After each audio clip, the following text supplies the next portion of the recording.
Daniel Foch isn't just another real estate voice. He's in the trenches of the Canadian property market every single day. Let's hear his actionable insights on REITs. Fellow investors, bonjour. This is Mike Leroux, founder of Dividend Stocks Rocks and passionate investor. You're listening to the Dividend Guy blog podcast where I and my co-host Véronique will help you invest with more conviction so you can enjoy your retirement.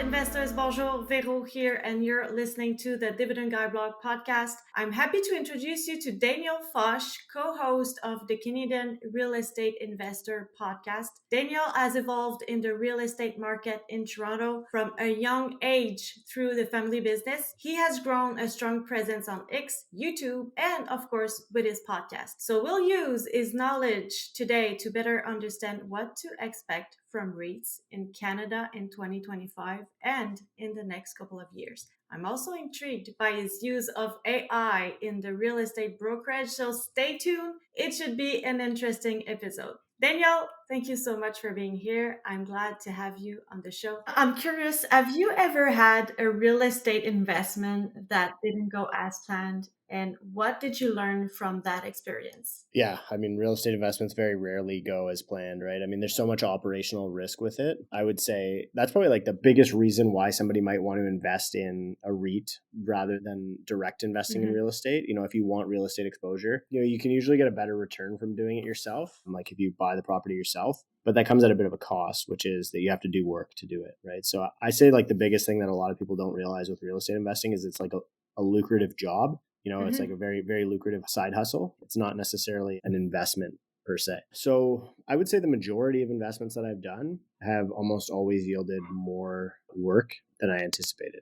Sometimes it's you have to renovate a unit. Sometimes it's you have to evict a tenant, or there's a non-payment of rent, so you have to do rent collection, or there's some issue with the property. Sometimes you have to maybe refinance the mortgage. Like these are just some examples that we've had where things didn't go as planned. Sometimes you have to refinance the mortgage at a different rate than you had anticipated. So there's a lot of things that can go wrong. What did I learn from it? I would say I learned to model all of those things into my investment assumptions and stress test away a lot of those risks. So say, okay, could this investment, would this still be a good investment if one of my tenants didn't pay for 10 months, which is, can happen in Ontario at least. Would this still be an investment if I had to refinance the debt at 6% in 5 years? Would this still be a good investment if, the roof, I had to redo the roof in 5 years rather than today, right? And so this is how your large institutional landlords, and large institutional investors do model their deals, right? They model in all of those, CapEx and OpEx budgets. And so if you're going to be a really good real estate investor, and you kind of want to be the same caliber as like a REIT, you have to act like one. So you need to model in property management. You need to model in a lot of these expenses. And you'll notice once you start doing that your returns diminish. And now all of a sudden it almost looks like, oh, maybe I should just, invest in a REIT. Yeah, right. And you know what? I make a parallel with investing right now, because we've noticed in the last couple of months that with all the uncertainty going on, some investors are stressed and they don't know what can happen. And we're like, well, you know what? That's investing. That it should be that.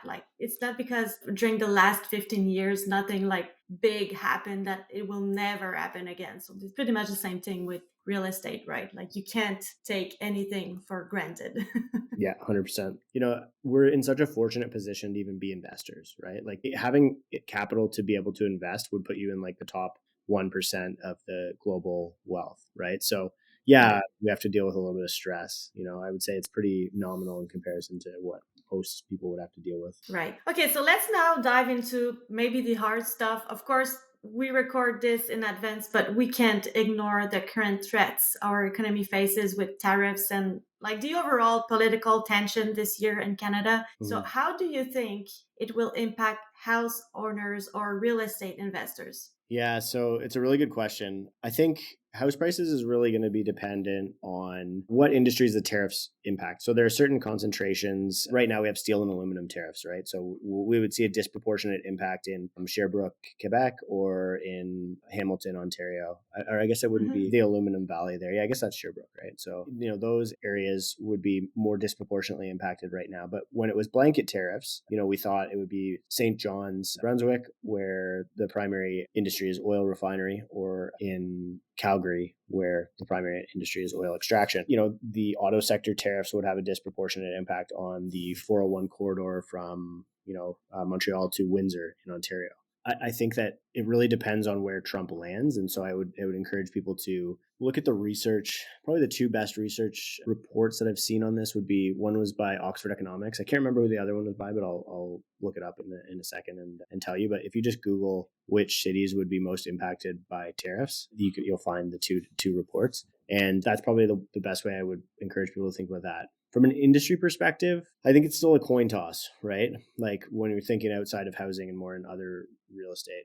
I think, Canadian retailers will probably be fine, save for some of the ones. I mean, Canadian retailers actually might be relatively insulated if they're already getting goods directly from China, right? Like they wouldn't be buying them through the US, so it doesn't really matter, because the US dollar has been falling pretty substantially since then, like with these announcements. At the beginning, when the tariffs were targeted just at Canada, the Canadian dollar was suffering a lot, so that was a little bit more scary. But now I think it's a little bit of less concern. You're starting to see things like, from a trade perspective, China fighting back by buying oil products from Canada rather than the US, as an example. So that's actually good for Canada's economy. So if foreign governments, the US included, keep fighting this proxy war, their trade war through Canada by saying, we're going to buy this from Canada instead of you from the US. LNG would be another good example, right? The US is exporting LNG. Those could all be good things for Canada. Do I think that's the likely outcome? Maybe not. I think the unignorable ones are, we're obviously going to see a contraction in manufacturing, in consumption. And so that'll probably, cause a little bit of a dip in retail. It'll probably cause a little bit of a dip in industrial. And I think you'll start to continue seeing layoffs, job right sizing, and that might eventually impact the office sector as well. So I don't see it being an optimistic picture for really any asset class, to be honest with you. That the last piece that I didn't really mention when I talked about housing is rents. And, rents have been falling for the past 6 months. So population growth has been falling in Canada. If population growth continues to fall, then, the multifamily asset class could do poorly as well. All of this to say that, maybe REITs might not be a super resilient play against the trade war, but, that might be a good buying opportunity for them, at a good price or at a good yield, as we see this downturn, when, in comparison to maybe some of the resource players that might still be trading pretty high, or your Canadian banks, I guess, would be the other dividend darlings that might be still maybe a bit more resilient than your real estate sector. Right. You've mentioned renters. Is there anything they can do to get prepared? Well, I think that the market has been very favorable to it's been very bad to them for the past 10 years, but it's been very favorable for them in the past year. And so I don't know if they necessarily would need to prepare. I think that what I would encourage renters to do is shop around, right? Is say,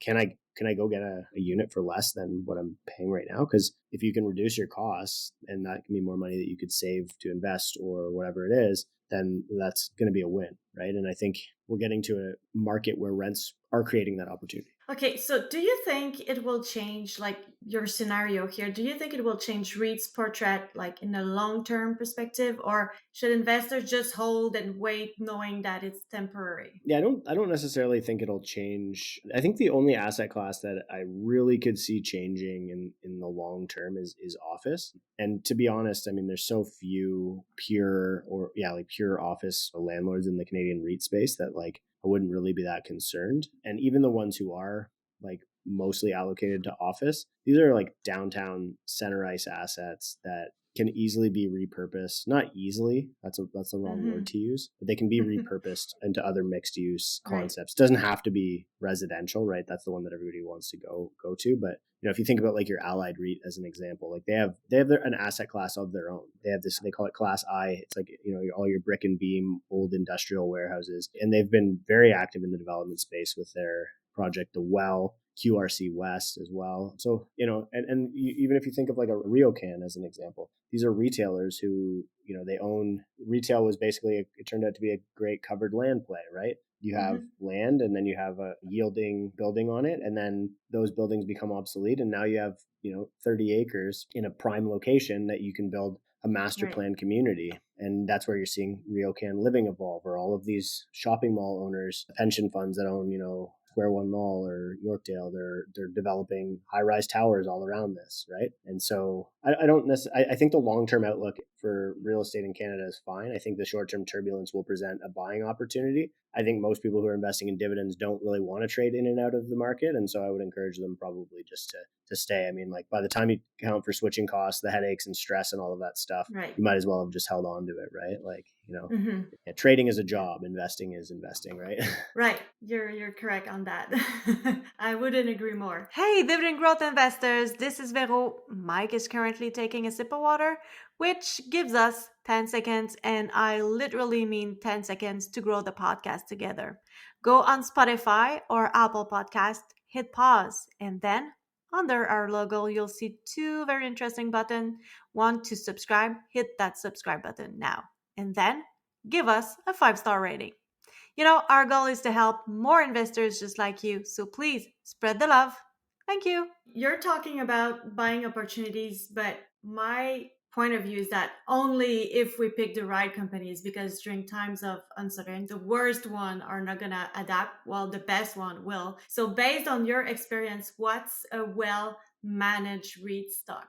I think there's quite a few good ones. I think Allied is a very well-managed company. I think InterRent is a well-managed company in the multifamily space. I actually used to work for that company. I think that they're both good. I think they're priced pretty fairly too. Like the way I would encourage people to think about dividend investing in REITs is go look at the cap rate report from like, CBRE or Colliers. So go on like Google cap rate report. They'll come out with them on like a quarterly basis and look at if you can buy an Allied for a better yield than you can buy a office building on a cap rate basis or a yield basis in the city of Toronto. And usually you can, right? And so to me, I can't go buy an office building. So that's problem number one, right? Maybe you can, but I can't. So, problem number two is you'd still not be getting as good of a deal. And the reason for this is because skilled operators, skilled like buyers who have good reputations and lifetimes of, networks and resources can often get a better deal than you or me in the market as well. Right. So similar thing, go look at your InterRent or, any other good like REITs in the space. By buying them, you're actually buying their real estate. Like if you're buying their real estate at a better rate than you would in the market. The other thing I would say is like, if you're investing in Canadian banks, you're investing in like the oligopoly,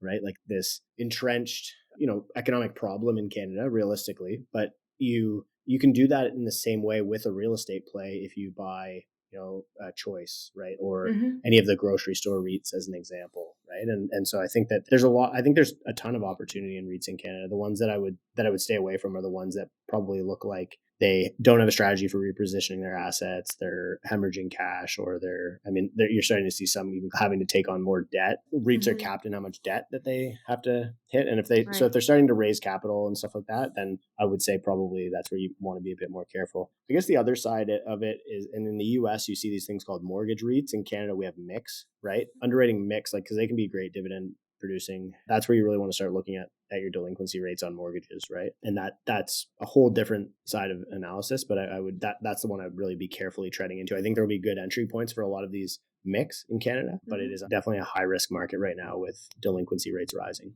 So I wanted to ask you if there are any like specific REIT industry that you're more bullish on, bearish on, but what I heard from you from now is that basically they are good ones in any industry. It's a case by case scenario, right? Yeah. So I would say that the groups who are going to be able to succeed in the short term are ones who can still develop. Like it's easy to look at just basically the cash flows or like the yield of a REIT and you can just see the production, right? But that's just your yield. Like that's an easy way to look at it. But the question is, can they continue doing that, or can they build in more value for me? And some, like the reason I used Allied, or another good example that I mentioned earlier would be RioCan, is these are groups that have really solid land holdings that they've had for a long time. Even a lot of your mall owners would be a good example as well. If they have well located retail assets in urban cores that they've owned for 10 years and, have amortized a lot of the debt on that, their land cost basis, so like what they paid for the land, or what they would write the land into their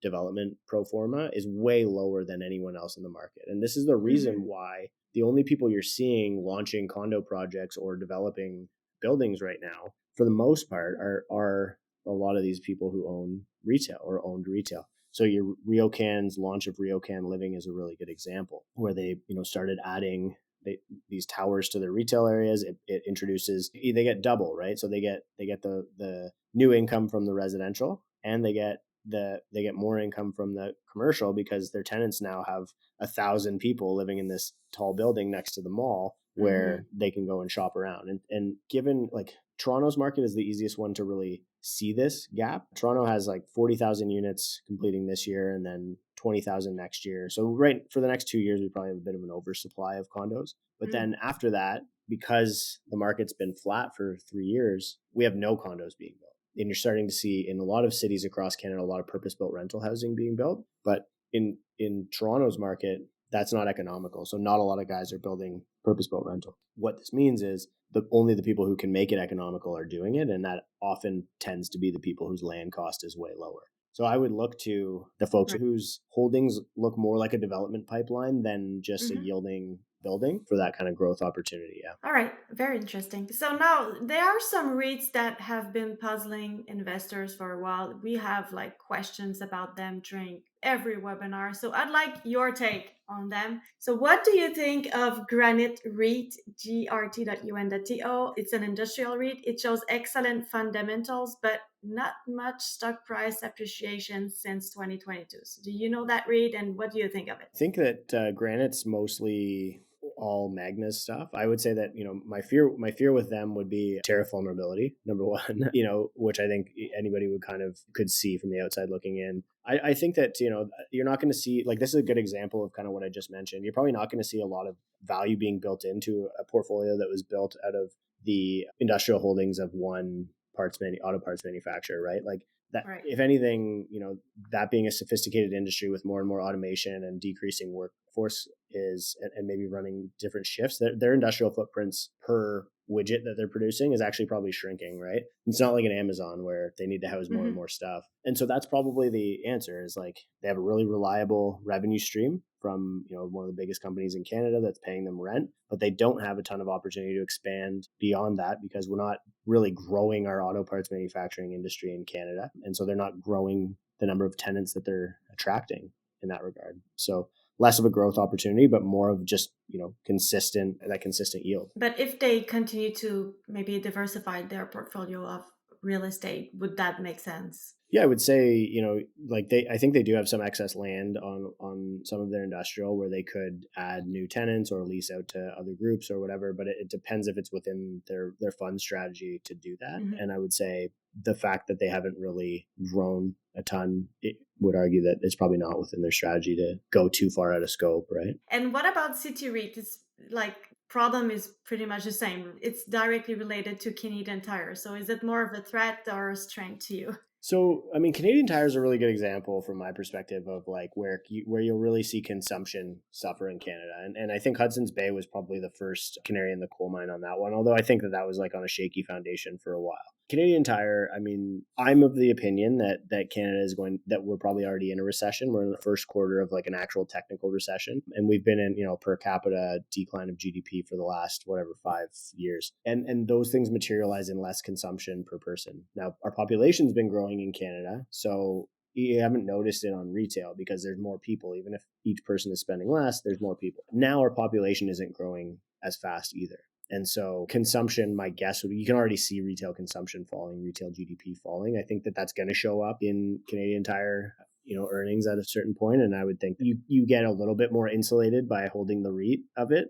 I guess this is sort of where you kind of benefit from holding the real estate. That's kind of where you benefit from not holding Canadian Tire as the retail arm and rather on the REIT side. But yeah, I would say there's a degree of vulnerability to contraction in retail spending for sure. And do you think, like, with all the tariffs discussion, there's a wave of buying Canadian and buying local? So do you think it will benefit like REIT, like City REIT or others, Canadian product stuff? Yeah, it could. It very well could. I don't know if it is powerful enough. Like I see it and sometimes, and then sometimes I'm at like I see people posting these photos of, US strawberries being like, $3 more, but they're still there. And then all the Canadian ones, or sorry, $3 cheaper, but they're still there. And then the Canadian ones are way more expensive, but they're all sold out. But I've never witnessed that personally. Right. So it feels anecdotal to me, but yeah, I would say like, I think Canadian Tire has great branding for that. It's like there's no confusion about whether or not the store is Canadian,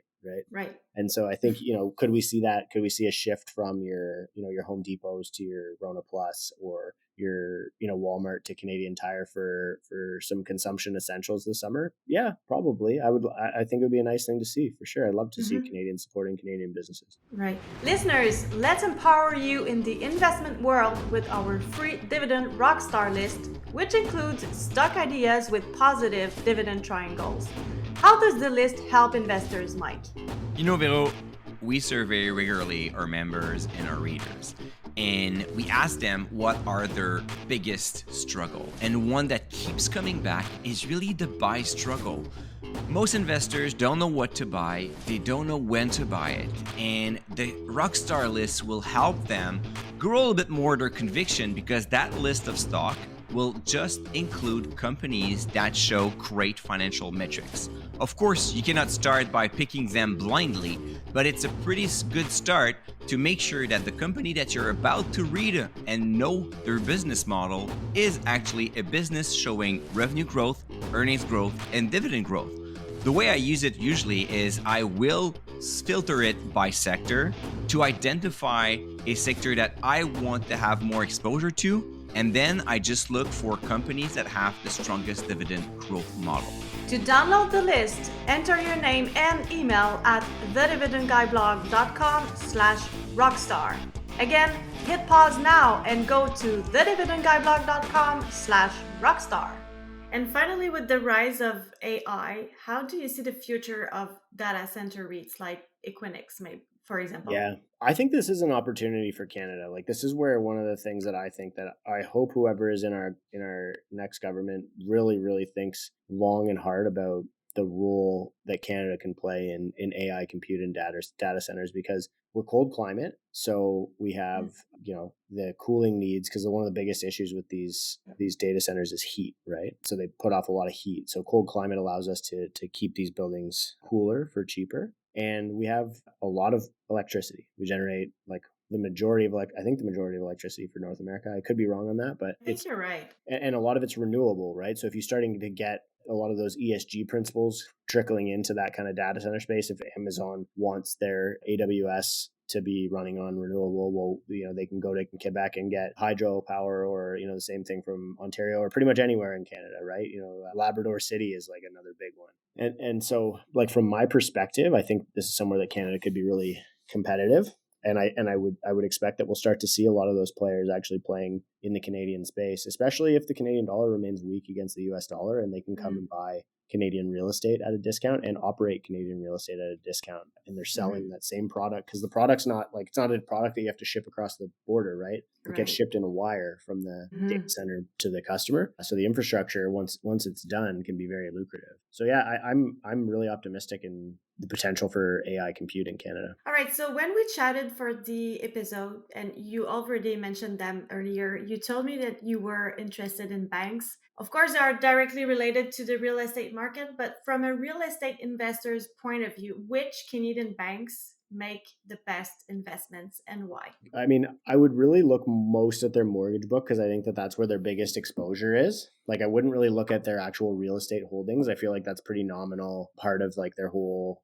operation. I look at businesses like, I think RBC really stands out to me as a bank who is, I mean, they were under fire a little bit for this program where they're basically providing loans to a lot of these condo buyers who the condo buyers paid like, let's say $1,200 a square foot. So like maybe we can say 1.2 million for a condo. And that was 2 years ago. They bought it as a pre-construction or pre-build. And then today that condo is now worth, let's say, $1 million. And RBC was still lending to them on, this is a legal program that's existed for a long time, but it's called a blanket appraisal. So it doesn't account for that loss in value, because they valued the entire building based on the original purchase price. But I look at this as, as an investor in RBC and say, that's a customer that will be an RBC customer for 15 years likely, because they can't go get that mortgage shopped to anyone else, or they can't, you know what I mean? They can't go refinance out. And if they're an investor, they're probably cash flow negative. So they can't. And so they're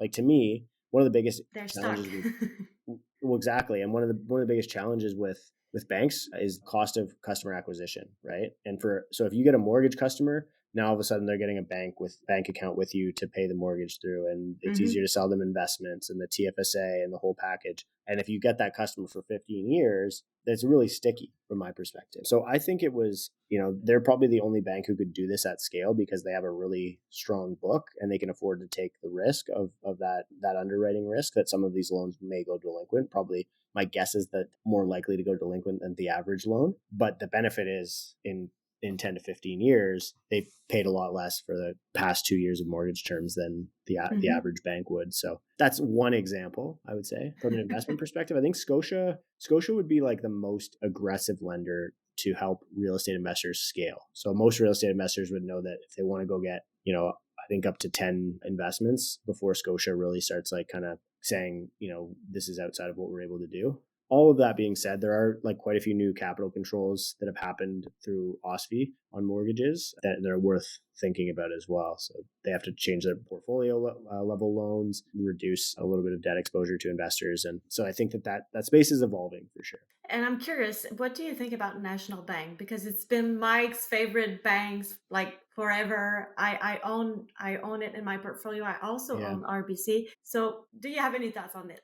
I know it's not necessarily known in Ontario, but still. No, it's funny because like I was a National Bank customer. So this is really good, and this is anecdotal, but National Bank was the only lender for me when I started out as a real estate professional. They were the only A-side lender that I could borrow with. So I think they have really good programs for small businesses, for entrepreneurs. And that to me is actually, that's such a big and sticky market because, small business people, I still bank with them in a lot of cases. I do a lot of my business banking with RBC. Like RBC really won me over from owner because we set up a lot of corps. And so they get us in a lot of accounts there. But with National, I did a lot of my banking and I was running my business bank accounts through them because it all just made sense. And and my earning has grown substantially since then. So you're getting a customer early because they're an entrepreneur and you're serving them well. And then they grow into a much more valuable customer. I think that's a really good business strategy for a group like National. I'll also say about National Bank that they have one of the best economics departments. I would say,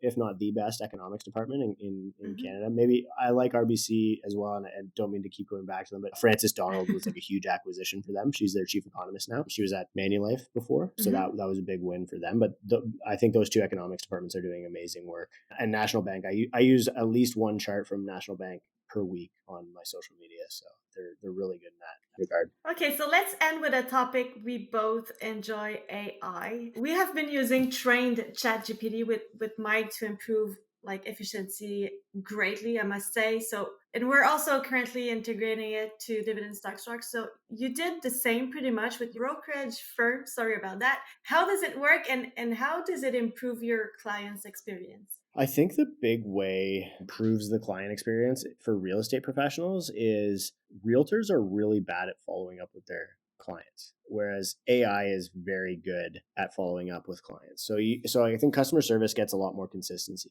right? That's number one. Number two is we're starting to notice that like your average consumer wants to go a lot further in a DIY environment where they're not getting hounded by somebody trying to sell them something. And so, this is where platforms like Realtor.ca or like Zillow in the US or, House Sigma in Canada have really done well, where they've made the shopping experience of houses very simple for people. Right. And people can go very far and find a lot of information before they have to hit a button to say, book a showing. I'm ready to meet a realtor who's going to try and sell me a house.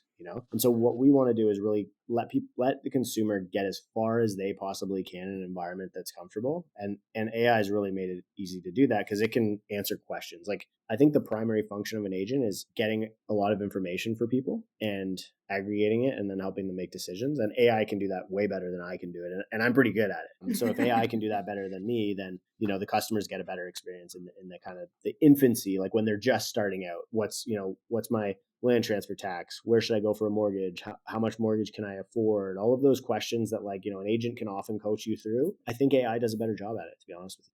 Wow. Okay. And if you were the CEO of a REIT like Granite or Interrent or Allied, how would you use AI and how could it improve the business? It's a really good question. I think the biggest way that I would do it right now is to just examine the operational efficiencies of the business. I would actually let AI tell me how to use AI, to be honest with you. I think that there was a handful of Fortune 500 companies that had their CEOs just recorded for several years since the GPT's kind of gotten to where it is, with the objective of taking everything that they've done and said and whatever and all these conversations, and they gave them a 40-page report after. If I'm a REIT in Canada right now, I'm doing that, and I'm doing that for me, and I'm also doing it for all of my competitors. Is give me a report, give me a standardized report on me and versus all of my competitors, and help me find these competitive advantages. Where can I stand out? How can I run my business a little bit more efficiently? To me, it's such a good application of what AI is capable of doing. It's good at taking the huge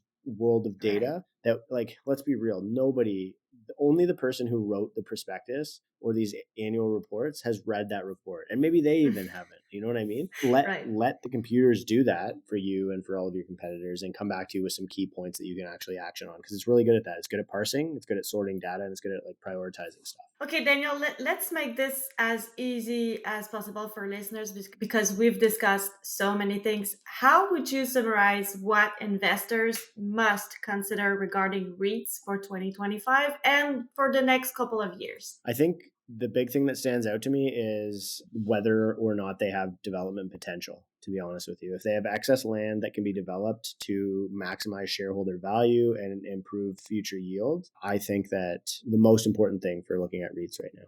Well, it was such an interesting discussion.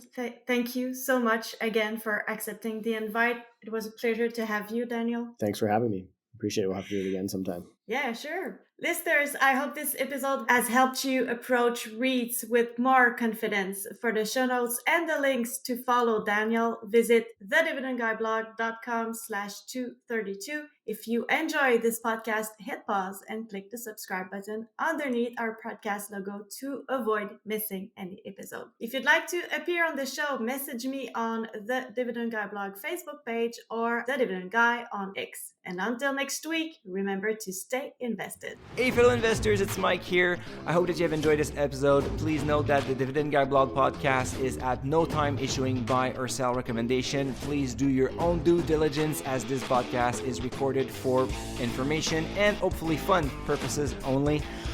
Make your research, make sure you do your stuff. We're not responsible for your losses or your profit after listening to this episode. And until next one, stay invested.